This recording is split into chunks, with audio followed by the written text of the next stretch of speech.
Hey, what's up everybody, Isaac here, coming to you with another New World video, and today we are going to talk about tanking in New World. And it's going to be a two-part video. We're going to cover the basics all the way to the in-depth, and the first part's going to be talking about your weapons, your stats, your perks, your attributes, your jewelry, and all that good stuff. Whether you're just trying to tank your first dungeon or you want to work all the way up to M10s, what exactly do you need? Second part is going to be a guided walkthrough of the Iliad dungeon. Gold run, I think it was an M9, the last one I did. So let's jump right into it. Getting started, number one most basic thing. In your weapons, you need to have a Carnelian gem slotted into both weapons. Taunts are active. You generate 300% more threat. And what that's going to do is it's going to allow you to use your taunts. Each weapon has a taunt. Sword and Shield actually has two possible taunts, but I'm only running one of them right now. You can run two, definitely a viable build, but for the current build, I'm just running this one. And we'll cover some of the different options for builds, but we got Defender's Resolve. If we read the fine print, taunt gem compatible. If you have a Carnelian gem equipped in your sword, this ability inflicts taunt for 8 seconds to all enemies within 8 meters. Second best taunt in the game. Well, Sword and Shield, that's the main weapon for a tank. How is it only the second best? Well, that's because of the Hatchet. Let's read this here on the Berserk bottom. Grayed out portion, taunt gem compatible. If you have a Carnelian gem equipped in your Hatchet, this ability inflicts taunt for 8 seconds to all enemies within 8 meters. Wait, but that's the exact same thing. Well, let's look at the cooldowns. 45 seconds, Defender's Resolve, Berserk, 18 seconds. So right there, already better.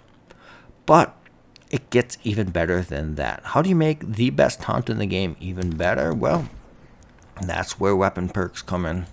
Weapon perks are a powerful thing. Getting started out, you might not be able to get the best weapons, the best armor, and you might not have this perk getting started off. It can be an expensive hatchet to buy, or you might not get lucky enough to get this drop. But starting off, what we're going to want for the attributes is strength or con. There is an option to do dex as well, since the hatchet will scale off dex, and if that's what you get, you might have to run with it for the time being, but ideally, I look for strength or con. There is a dex build that I use for my Angry Earth set, but even that, I would prefer it to be a strength con build. So we can cover some of that a little bit later in the video, but we're going to continue talking about the Hatchet specifically. So the other thing here, well, we got Chain Arcane, which is good because it's going to do a chain attack that will attack all the enemies close by, an extra 15% damage. Real good ability to have. And then Refreshing Torrent is the big one here. And why is this one so good? Why does it make the best taunt in the game even better? Well, it takes that 18-second cooldown and it cuts it in half, or it completely wipes it out. And that's because every hit of Raging Torrent reduces all Hatchet cooldowns by 8.5%. So, what does that mean? We hit our Berserk, we switch to our Sword and Shield because it's going to put that on cooldown. Well, you just wasted your Berserk because you switched away. No, we didn't waste it. We used our taunt, and we switched our Sword and Shield, and the enemies are still taunted. But our cooldown has started. And after we taunt, switch to our Sword and Shield, switch back to our Hatchet again. If we use the Raging Torrent ability, say if we hit one enemy a bunch of times, we're going to have a major reduction on our cooldown. But if we hit a bunch of enemies, let's just say there's like 2 to 3 to 4 to 5 enemies stacked up, we hit them with that Raging Torrent, and you immediately have your Berserk ready again, right off of cooldown. So, hit Berserk, switch to the Shield, then you switch back to your Hatchet, and you hit them with the Raging Torrent. So that's what makes the best taunt in the game even better, because it all of a sudden becomes an unlimited taunt.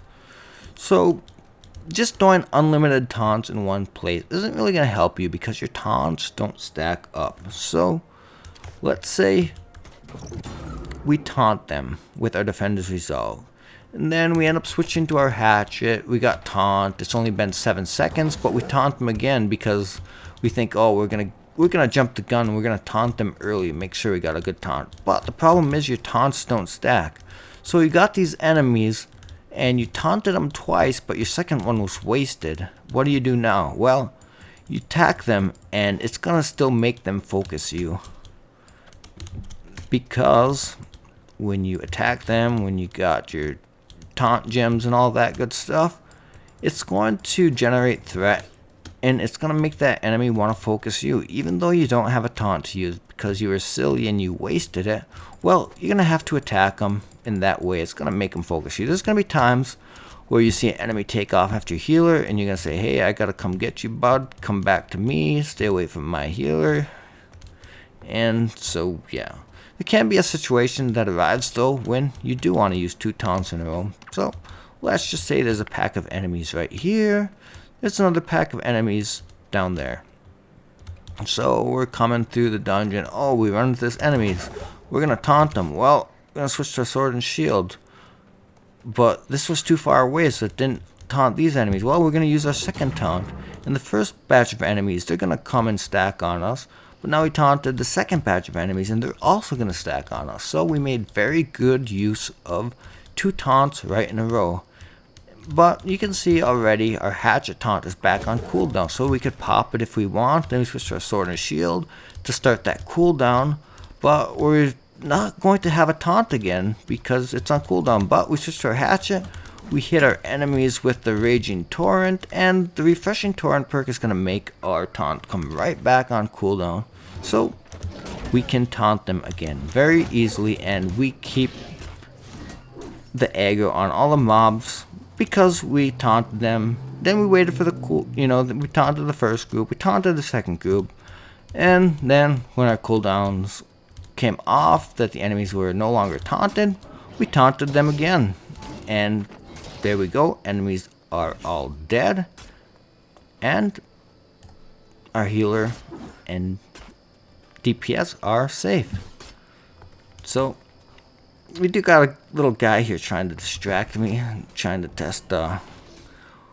test my skills on staying on track with distractions, but we'll see what we can do. So moving right along, we talked about the weapons. Now let's talk about the armor. What do you want on your armor? Well, getting started at the very basic level, you're not going to need ward, but as you start to move on into the mutations, you're going to want ward. So if you're just getting started, basically, number one thing, you want to make sure you have the right attribute here. And then anything down here that works towards your weapons or towards your cooldowns, it's going to be a good thing. Things like resilient that apply to PvP, it's not going to help you in dungeons. So getting started at the very basic level, you just need to have the right stat, and anything else is a bonus. And once you start doing mutations, you are going to want the warded gear. So what does warded gear do? It is going to help absorb, for example, this one piece, it's leveled up to 625, so it gives me additional stats here. So at 625, Ancient Ward, 4.9% damage absorption against Ancient. So if we're fighting Ancient enemies, we're going to absorb 4.9% more damage. And we have that on each and every one. Getting started off, you're obviously not going to have this good of stuff. You know, this is near best out. There's potential to improve it, but this is pretty dang good.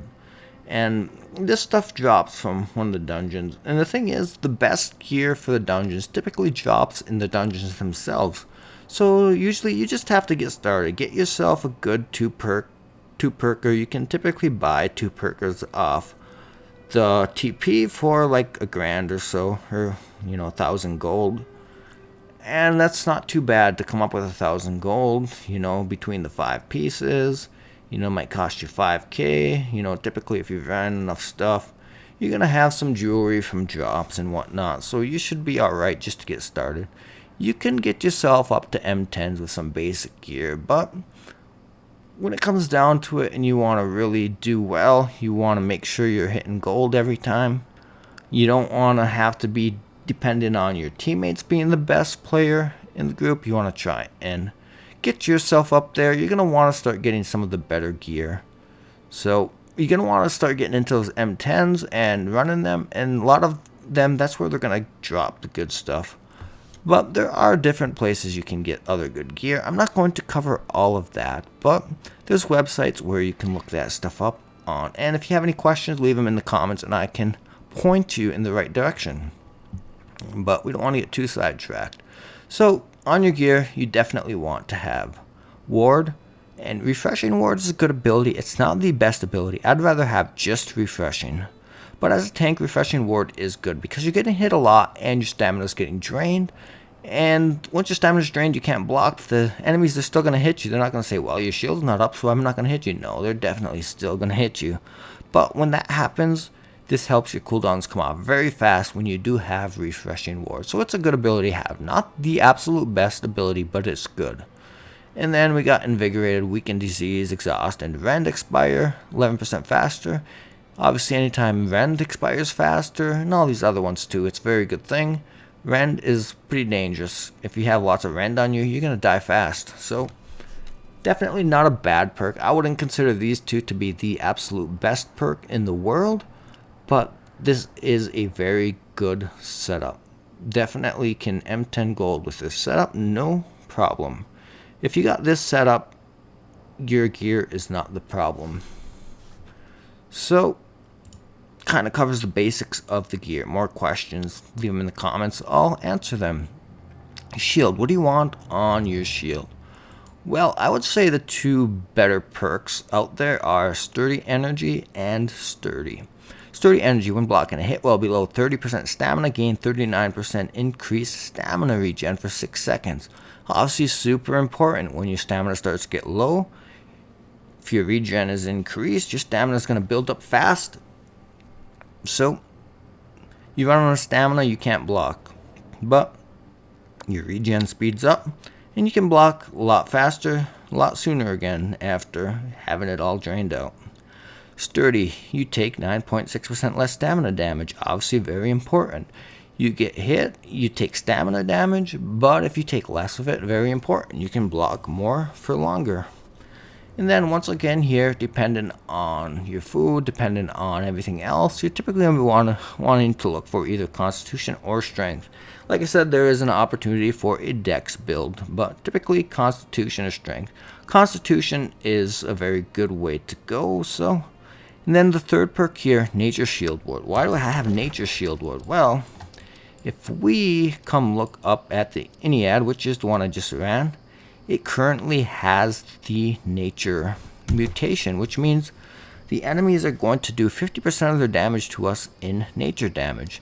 So we have the nature shield, and it's going to help us negate a ton of that damage, 9.8% to be exact, when we are leveled up to 610 gear score of a shield. And that's another thing, is your shield doesn't actually have to be 625. The higher it is, the better attributes it's going to give you, but it's not a crazy amount. It's not going to make or break you because it doesn't count into your gear score, and that is what everything scales off of. You need to be 625 if you're going to run M10s. So, but our shield doesn't affect that number, so it's not the end of the world if we have like a 610 shield.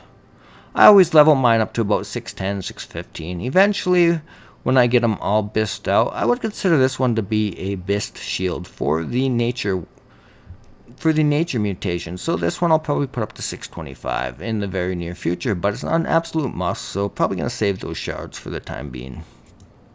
So, we covered our gear. You gotta have the ward, and anything that can reduce cooldowns or anything that can add a perk to your weapon, great to have. For example, if you had a piece that had accelerated Defender's Resolve, it would be a great thing to have. So, another thing that we are going to cover is the jewelry. And I wouldn't consider my jewelry to be completely bissed out, but one thing I have started doing, I didn't do this in the past, so you don't have to do it absolutely for M10s, but it is a good idea. For your amulets, you know, this week we're doing the Ennead, which has the nature damage. So if we can find an amulet that has a perk for nature protection, that's the one we want. Whether we got it from a drop or we can craft one ourselves, we jump on the market. I actually jumped on the market and bought this one. Definitely not a bist out one. Could be better. In my opinion, bist out would be health, divine, and nature protection. So we're 2/3 of the way there. We got constitution and strength mix, which is fine. And then we have purify. When you are hit well below 50% health, you lose all debuffs. So not actually a terrible perk, but in my opinion, divine would be the best perk here. But it's still a very, very good amulet. None were on the market of that specific health, divine, nature protection, but if they were, they'd probably be like 100k, 200k, more than I would have enough to spend on. So not really something that I'm too worried about. You got nature protection, you got health, you're doing just fine. So it's kind of one thing to look for on your amulets. Definitely look for health, definitely look for divine as the two main ones if you don't have the nature protection. But if you have the nature protection, that's going to make it a little bit less picky. Try to find 1 second really good perk, nature protection and health, and of course you got to have the attributes in the right place, and you're good to go. For the ring, definitely not an absolute best out ring, but 2 parts of it are very good. We have hardy, which gives us 9.8% more max stamina. Very important. As a tank, more stamina means more blocking, means more dodging. Leeching. That means we gain 5.2% of the damage that we do as health. So, as a tank, we want as much incoming health as we can get. So, leeching, incredibly important. Hardy leeching, very good to have. And crippling, not the absolute best ability. There's a few things that do that apply. Slow, and anytime you can slow down the enemies, it's going to help because they're not going to be able to chase down your healers fast, or they're not going to be able to chase after you as fast. Or it's not a terrible ring, but definitely not a bist out one. But very good. 26 con, so good option to go for. Make sure your attributes are in the right spot, and hardy leeching. Those are the 2 main ones that I personally would look for. And then our earring. Not 100% best out either. 2 of the perks I think are pretty important to have. Don't absolutely have to have regenerating, but it's pretty dang nice to have. There's definitely plenty of times where you end up in a situation where your healers, either, his DPS are in trouble, so he's doing something for them and he can't drop a heal on you, or the healer gets knocked. Sometimes, you're blocking, trying to buy time, and you can't afford to pop, because if you do, you're already at like 5% health. And if you get hit one more time without blocking, you're dead. So that regenerating can definitely add up over time. And refreshing toast, potions cool down 29% faster. That's a must-have. So one must-have, regenerating is good. Not absolute must-have, but it's good. Refreshing ward, it's a good perk. It's not completely dead at least, but it's not the best one. And the one that I would prefer to have here, not exactly sure of the name off the top of my head, but I think it's called like healthy, I don't know, something about health toast or something. And what it does is every time you drink a mana potion, it gives you like 10% health or something. So it might be like 1,000 extra HP. So that gives you the extra option to drink a mana pot. So you drink a mana pot and it's going to give you extra health. In my opinion, that'd probably be a very good one to have. Anytime you can get extra healing, all the better. Currently right now I run hardy meals on my bar. So it recovers 220 health per second for 20 seconds. And it stops if you take damage. But there's definitely times and situations where you're running around, you're trying to get away from the enemy, you eat a hearty meal, and it's enough to, kind of save you. It doesn't give you as big of a burst. If you had that perk, then you could run mana pots instead of the hearty meal, but it does the job. So it's a good earring, but not completely bist out. So we covered the weapons, we covered the armor, we covered the shield, covered the jewelry. So let's cover a little bit on the attributes. I don't have my food popped right now, I don't think, so I'll pop a food.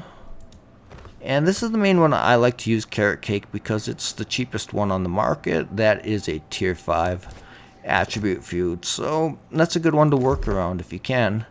And this isn't where I want it to be, but there's two different main builds I will do. One of them is going to be, 200 strength, 300 con, and if you're 225, you're going to have 10 extra points to play with. So if you find a piece of gear that's just totally bissed out, except it has 10 points into the wrong attribute, you can be okay with going that route. I don't personally like to, but if you find a weapon or a piece of armor that's just so good but it has 10 useless focus, as long as you only have that on one piece of armor, you can get by with it. So sometimes you can get a super good piece of armor or weapon super cheap because it's got that 10 extra useless focus on it, but you do have 10 points to play with. So as long as you're 200 strength and 300 constitution for this build, you're doing okay. And the 200 strength gives us plus 10% damage on stunned, slowed, or rooted enemies, which in dungeons is pretty often because you're always trying to stun and root the enemies as much as you can.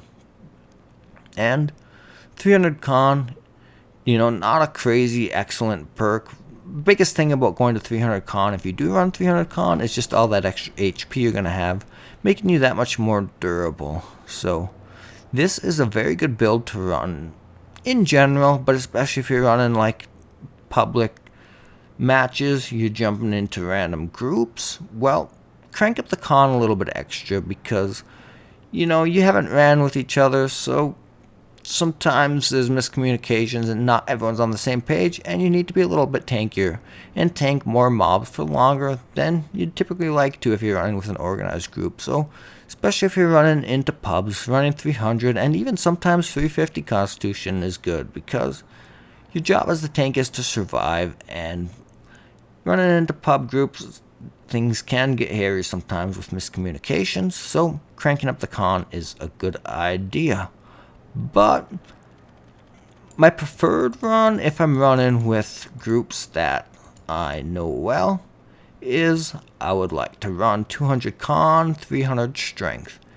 And the 300 strength basic attacks with a melee weapon gain grit, which is pretty important as a tank. If you're not getting knocked around, well, it's going to help you out a whole heck of a lot. So we go 300 strength, and you need to be 200 con at least. I mean, there's situations where you could tank with less than 200 con, but at that point you're basically just being a 4th DPS, which isn't a bad thing if you can get away with it.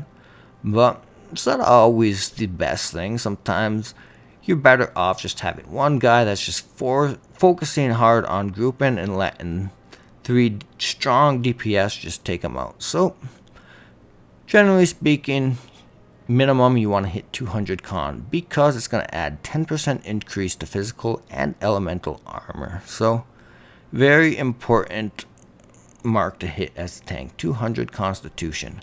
And this would be my favorite build, but like in my walkthrough I ran 300 con. One, Iniad, kind of a newer dungeon, so I'm still a little bit learning as we go. But 2, it was a public group, so not a group I've ran with before, so you play it on the safer side, you run the 300 constitution. So let's move on to the weapons.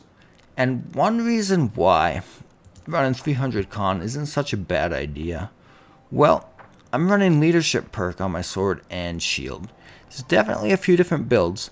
If you're just getting started, this isn't the build I would recommend to you right off the bat. I would suggest, yes, get it, use it, play around with it a little bit, but getting started off, I would more recommend just getting everything on the right side. On the defender tree, it's just going to make you a lot more tankier. You get this final point on the defender side, and it's going to help you reduce damage taken to your teammates as well. This one doesn't always come in super handy because a lot of times when you got a major chunk of damage coming in, you have to dodge it. So when you're dodging, you're not blocking, and this only comes into effect while you're blocking. When blocking, reduce damage to all allies within 2 meters by 30%. That's a significant amount, 30%. So it's actually a pretty good one to have. You get into a big group, you put up your block, and as long as your teammates are within your little circle, well, they're taking 30% less damage. That's a significant amount of reduced damage. So definitely a very good, very viable way to go. Run this full side. You're going to be very tanky. So not going to go super in depth with all this, but we're going to cover it a little bit. So kind of covered why I run this build, because of the leadership perk. It's going to help everybody on my team do an extra 10% damage. So the guys that are the real DPSs, you're going to boost each one of them an extra 10% damage. So one perk that you can take instead of the leaping strike, I like the leaping strike for the mobility and utility, but the reverse stab, if we take it all the way down to the bottom, on a successful hit with reverse stab, all other sword cooldowns are reduced by 20%. 25%, which can help bring up your shield rush or whichever other one, but also it's going to help reduce defender's resolve to bring your taunt back up. But we already covered it. We're running the best taunt in the game, the Hatchet. We already have basically unlimited taunts, so we're not even worried about this. Not important. In my opinion, the reverse stab is just not that good other than for the cooldown reduction, but we covered that. We don't even need the cooldown reduction because we have the best taunt in the game on the Hatchet. So these are the perks that I'm running here. One very good perk is this one, and I miss out on it, unfortunately. When the defender's resolve ends, heal 15% of your max health. Obviously, as a tank, anytime you can get additional incoming healing, it's going to help you out tons. There's situations where your healer goes down or he's having to focus on the DPS, and you need that little bit of extra health, but your pots are on cooldown. Something, you just can't pop a pot because the enemies are hitting you, and you pop your defender's resolve. It's going to reduce the damage by 30%, and then when it comes to an end, you're going to get an extra 15% health. So huge ability to have, huge perk to have. But I just can't afford it when I want to get the leadership role, because you have to take so many perks on this side that you just miss out on too good of ones. There's maybe one that we could switch it out for, but let's take a look. Sturdy Shield, grant an additional 50% physical armor. Yep, you have to take it, no choice. As a tank, you need that 15%. That's huge. Pass up on this and you're kind of throwing as a tank. Reduce damage from all magical types by 10%. It's kind of the same thing. You don't take this one, you're kind of throwing as a tank. Not really, but it's super nice to have. And then stamina damage is reduced by 15% when blocking melee attack with shield. Very important. That's what you're trying to do as a tank. You're trying to block the enemy. So you say, hey, enemy, look at me, come hit me. And then you take this 15% reduced stamina damage.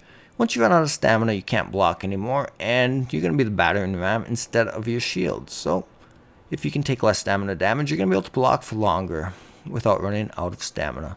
And then when you block an attack, gain 10% fortify. So you're always constantly blocking, so you're constantly going to be getting an extra 10% fortify. So that's a very, very nice perk to have. Potentially, you could switch this one out for the health, but kind of tough to give up on that. Pretty much guaranteed 10% fortify. So that's the tree I'm running. If you're kind of new to tanking, I'd suggest go full right side. It's a very, very viable build, and it's even a build that I will use on occasion.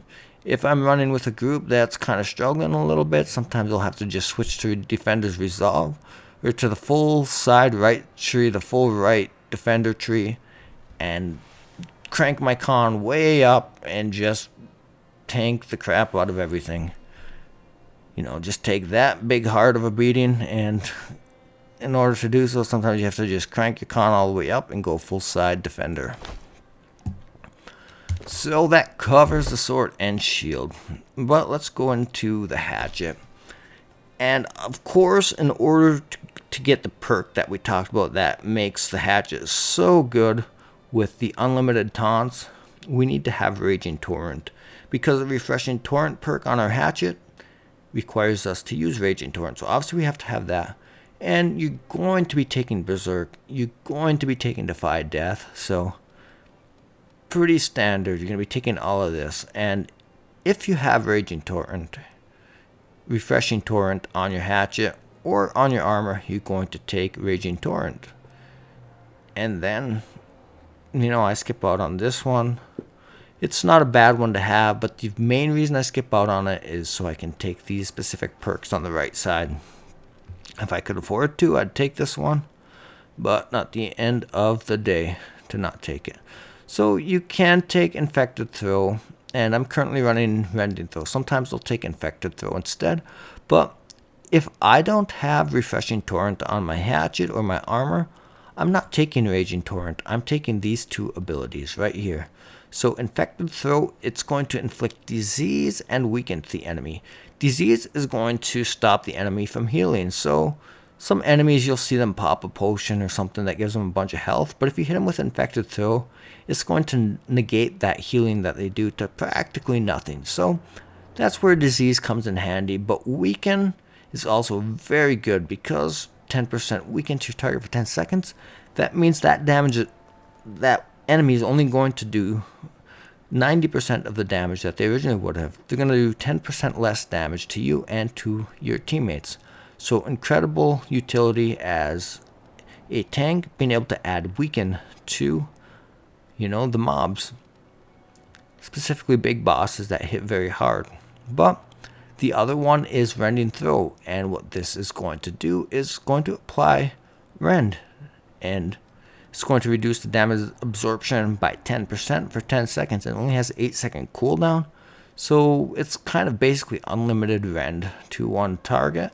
So works very good against bosses and that kind of thing. So if you're going to run the Raging Torrent, it can be a toss-up which one you use here. But another thing I'm going to talk about, and this is a more recent thing I've switched to. I've switched to Aimed Throw. Something I've played with here and there. It was nice to have, but it's also nice to have the block as a safety net for the hatchet. But once you pick this Aimed Throw, you no longer can block with your hatchet. But that's not a big deal because we don't want to be blocking with our hatchet anyways. We want to block with our shield because it does a much better job at it. But this Aimed Throw, it comes in so handy. It lets us pull aggro on mobs when we need to without running all the way over to them. And it'll also let us do damage to mobs and to bosses at times when we have to step back from them. So comes in very handy in the Ennead dungeon, but it comes in handy in other places as well. So this is an option that I've switched to recently. Might not suggest this getting started off because there's going to be times when you need to block and you're going to have your hatchet out and you go to block, but you can't, and you're going to get knocked. So I would recommend looking into this, trying it out, but might not be something you want to run right away getting started off. So we'll cover a couple of the other basic ones. We won't go super in depth, but Warhammer, if you're running it, you need Shockwave.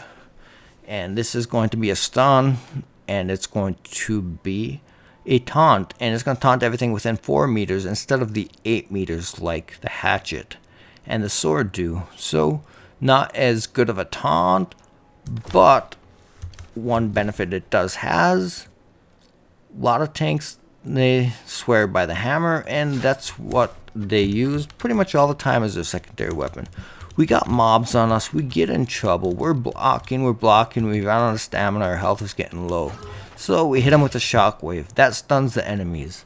And we can hit a quick pot, and we're healed up. Then we switch to our sword and shield, and we're ready to block again because by the time the enemy comes unstunned, well, we have our stamina back. So hammer can be super useful as a tank. A lot of people love to run it. I personally prefer to run hatchet in most situations, but if you watch my Lazarus walkthrough, you're going to see that I run hammer, and as a tank running hammer, I'm doing a crap load of damage.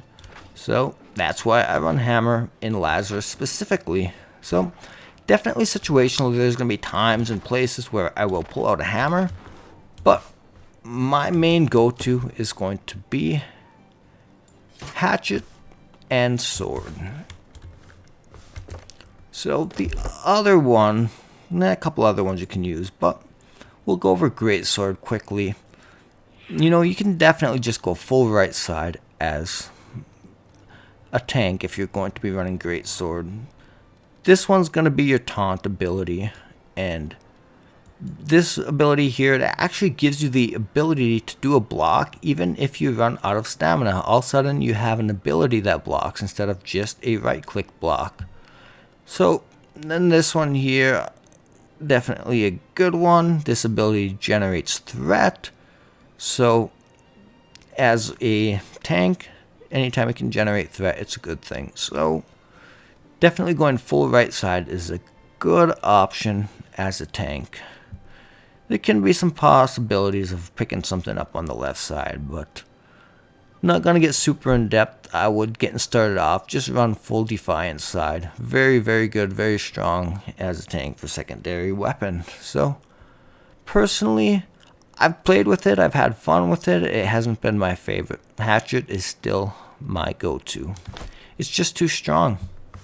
Just too strong to go any other option.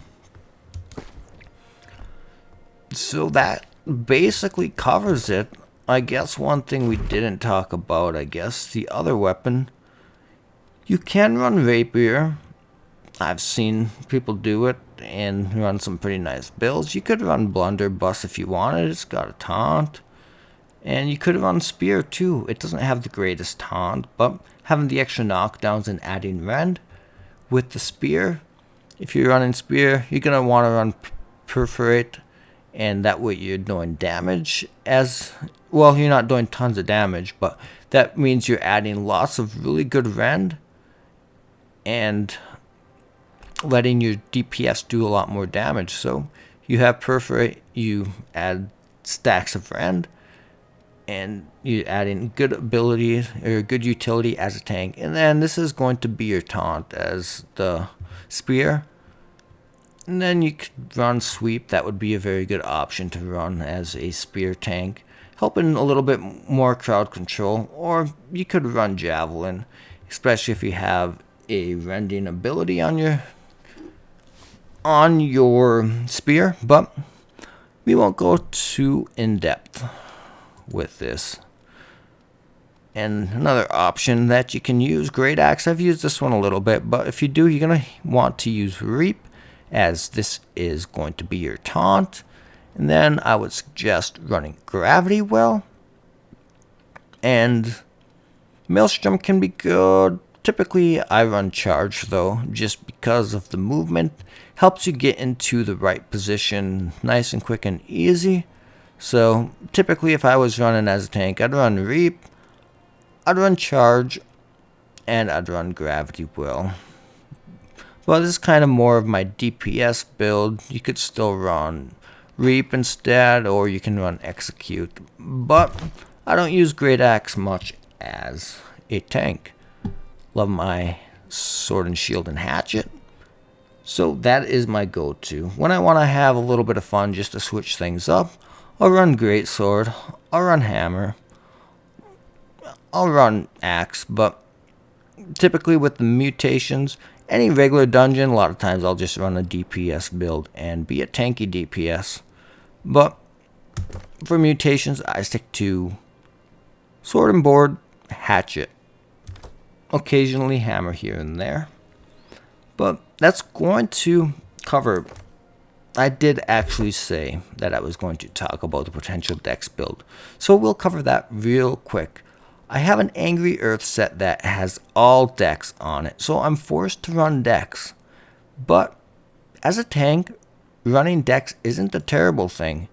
You can see the Sword and Shield and the Hatchet, they both scale off of Dex. Only problem is anytime you break out the Hammer, you're not going to be doing very good damage. And there are situations where I need to use a hammer even in Genesis, which is where I have my dex set. There's a spot that I use my hammer, knocking down the enemies at the tree. Not a big deal because it's mainly just to knock the enemies down and not to do damage. When I need to do damage, I'll switch back to my sword and shield. But if we go to 150 dex, that means dodges cost 10 less stamina. Stamina is very important as a tank, so doing a dex build to 150 is very viable. So what I would do here is I would go to 150 dex if that's what you have, and then I would go the rest into strength, and then either 200 or 300 con, depending on the situation. So I did say I would cover the dex build, so there you have it. But that's going to cover this portion of the video, and if you want an in-depth guide, check out part 2. Thanks for stopping in.